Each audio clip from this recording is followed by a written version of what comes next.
சொல்ற நீ சந்தோஷமா வாழ்க்கையில வாழணும்னா தயவு செஞ்சு ஃபியூச்சரை ரொம்ப யோசிக்காத. என்னடா புதுசா இருக்கு நான் சொல்றேன். சமாதானமான ஒரு வாழ்க்கை வேணும்னா முள்ளு மாதிரி இந்த உலகம் நெருக்க வேண்டாம் நீ நினைச்சன்னா நாளைய தினத்தை குறிச்சு யோசிக்காத. அது ஆண்டவருடைய கரத்துல கொடுத்துரு. அதை பண்றேன், இந்த திட்டத்தை பண்றேன், அந்த திட்டத்தை பண்றேன். 10 வருஷத்துக்கு கழிச்சு எனக்கு ரிட்டர்ன் வரும். கம்பெனியே இருக்காது உனக்கு. உனக்கு இங்க ரிட்டர்ன் வரும்.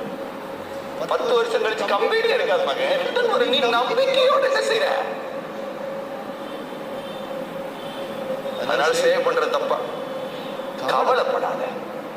நாளைக்கு என்ன நடக்கும், நாளைக்கு என்னத்தை செய்வோம். அதனாலதான் பைபிள் என்ன சொல்லுதுன்னா நாளைய தினத்தை குறித்து கவலைப்படாதீர்கள் சொல்லிட்டு என்ன சொல்றாருன்னா நாளைய தினம் அதை குறிச்சு என்ன செய்யுமா அப்படின்னா என்ன அர்த்தம்?